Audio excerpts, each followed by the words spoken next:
بلال اور احمد دونوں school play ground میں کھیل رہے تھے۔ احمد پریشان دکھائی دے رہا تھا۔ بلال نے احمد سے پوچھا، احمد بھائی کیا ہوا؟ آپ اتنے پریشان کیوں ہو؟ احمد بولا، بلال بھائی آج میں ہوم ورک کرنا بھول گیا ہوں۔ ٹیچر نے کہا تھا جو ہوم ورک نہیں کرے گا اسے سزا ملے گی۔ بلال مسکراتے ہوئے بولا، ارے احمد بھائی اس میں پریشان ہونے والی کیا بات ہے؟ جھوٹ بول دیں کہ آپ کی نوٹ بک گم ہو گئی تھی۔ یہ سن کر احمد خوش ہو گیا اور بولا، ارے واہ بلال بھائی، اچھا خیال ہے، میں جھوٹ بول دوں گا۔ کلاس کا وقت ہو چکا تھا۔ احمد اور بلال دونوں کلاس کی طرف جاتے ہیں۔ ٹیچر بھی کلاس میں آ چکی تھیں۔ ٹیچر نے سب بچوں کا ہوم ورک چیک کیا۔ اب احمد کی باری تھی۔ ٹیچر بولی، جی احمد بیٹا، آپ کا ہوم ورک کدھر ہے؟ احمد نے ڈرتے ہوئے جواب دیا، ٹیچر میں نے ہوم ورک کیا تھا لیکن میری نوٹ بک گھر پر رہ گئی ہے۔ چلیں کوئی بات نہیں احمد بیٹا، آپ اپنی نوٹ بک کل لے آئیے گا، میں آپ کا ہوم ورک کل چیک کر لوں گی۔ ٹیچر کی بات سن کر احمد بہت خوش ہوا اور اس نے سکون کا سانس لیا۔ شام ہو چکی تھی۔ سب بچوں کو اسکول سے چھٹی ہو چکی تھی۔ احمد بھی گھر جا چکا تھا۔ احمد گھر جا کر ہوم ورک کرنے کے بجائے کھیل میں مصروف ہو جاتا ہے۔ کچھ دیر میں احمد کے ابو جان بھی گھر واپس آ جاتے ہیں۔ وہ احمد کے کمرے کی طرف جاتے ہیں۔ السلام علیکم ابو جان۔ وعلیکم السلام احمد بیٹا، آج اسکول میں کیسا دن گزرا آپ کا؟ احمد بولا، جی ابو جان ٹھیک تھا۔ احمد نے بڑے فخر کے ساتھ ابو جان کو اپنے جھوٹ کے بارے میں بتایا۔ احمد بولا، ابو جان آپ کو پتا ہے آج میں نے ہوم ورک نہیں کیا تھا اور اپنی ٹیچر سے جھوٹ کہہ دیا کہ میری نوٹ بک گھر پر رہ گئی ہے۔ یہ سن کر احمد کے ابو جان کو بہت غصہ آیا اور وہ سختی سے بولے، کیا آپ نے جھوٹ بولا؟ بیٹا آپ کو معلوم ہے کہ جھوٹ کتنا بڑا گناہ ہے؟ قرآن میں اللہ تعالیٰ فرماتے ہیں، بے شک اللہ جھوٹے اور حد سے گزرنے والے کو ہدایت نہیں دیتا۔ یہ سن کر احمد بولا، لیکن ابو جان یہ صرف ایک معمولی جھوٹ تھا۔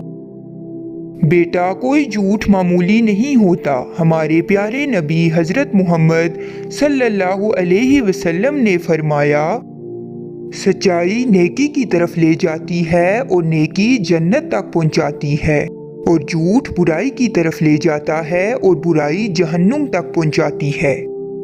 احمد بولا، ابو جان کیا جھوٹ بولنا اتنا بڑا گناہ ہے جو ہمیں جہنم تک لے جاتا ہے؟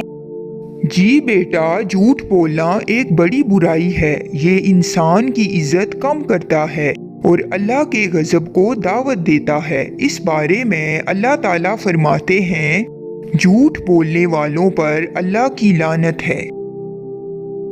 اب آپ کو جھوٹ بولنے کی سزا دی جائے گی تاکہ آپ آئندہ سے احتیاط کریں اور جھوٹ نہ بولیں، کیونکہ انسان چھوٹے چھوٹے جھوٹ بولنے سے جھوٹ بولنے کا عادی ہو جاتا ہے اور ایک دن وہ بڑے جھوٹ بھی بولنے لگتا ہے، جس سے اسے بڑے نقصان کا سامنا کرنا پڑتا ہے۔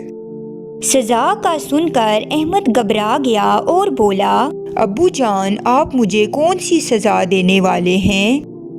بیٹا ایک تو یہ کہ کل آپ نے اپنی ٹیچر سے معافی مانگنی ہے اور اپنی غلطی قبول کرنی ہے، اور دوسرا یہ کہ آپ نے ایک ہفتے تک روزانہ گھر کے کاموں میں اپنی امی جان کی مدد کرنی ہے۔ یہ سن کر احمد بولا، ابو جان میں گھر کے کام کیسے کرواؤں گا؟ یہ تو مجھے آتے ہی نہیں، اور ٹیچر کے سامنے اپنے جھوٹ کا اعتراف کیسے کروں گا؟ ایسے تو ٹیچر سے مجھے مار پڑے گی اور سب کلاس کے بچے میرا مذاق اڑائیں گے۔ بیٹا آپ کی اصلاح کے لیے یہ کرنا ضروری ہے۔ میں کل آپ کے دوست سے پوچھوں گا کہ آپ نے ایسا کیا یا نہیں۔ اگلے دن احمد نے اپنی غلطی مان کر اپنی ٹیچر سے معافی مانگی۔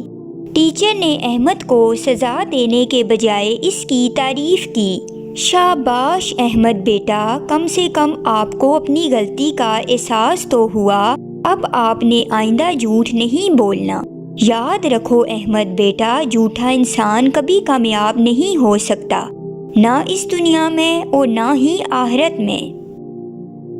ٹیچر کی بات سن کر احمد بولا، جی ٹیچر، میں آئندہ کبھی جھوٹ نہیں بولوں گا، کیونکہ میں جہنم میں نہیں جانا چاہتا اور نہ ہی اللہ تعالیٰ کو ناراض کرنا چاہتا ہوں۔